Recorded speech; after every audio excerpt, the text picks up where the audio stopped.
Thank you. Good to see you, Gary. Always good to see you. I see that you brought an interesting article for us to discuss. Yes, about 5 or 6 days ago, we were talking about the Dell buyout and how it was going to be such an easy deal, and that Michael Dell and the board were ostensibly trying to take the company private as a way of not being beholden to a fiduciary duty of shareholders, to shareholders, and trying to be better in control of their corporate strategy with the likes of Lenovo. And it was somewhat of a ho-hum type news article, is that people figured no big deal. Dell had its sort of place in the sun, and things were going to start reverting to a new sense of normal.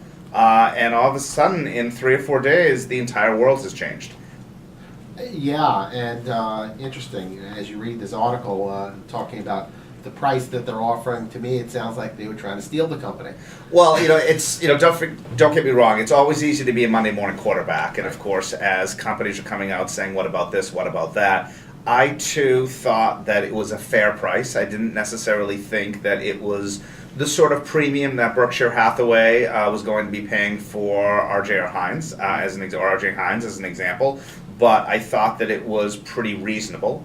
Now, of course, as you're reading the likes of T. Rowe Price and the other investors who are putting up their hands, waiting to be counted, saying, "Have you considered this? Have you considered that?" Right. Even I've begun to sort of question whether what they were offering is that truly the highest and best price. Right, and from reading the article, it sounds like it's really borderline at this point.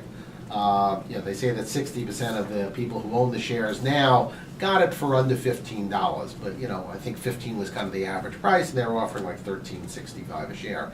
So it sounds like it's at least a little bit low on that vein. So I guess the reason why I wanted to do this as a segment in the question I wanted to ask you, Gary, is let's assume that it doesn't fly. And of course, if you read the press carefully, chances are it's going to go, because the people who are complaining are clearly in the minority from a control standpoint. But just for the heck of it, let's assume that it doesn't fly. What are you going to do from there?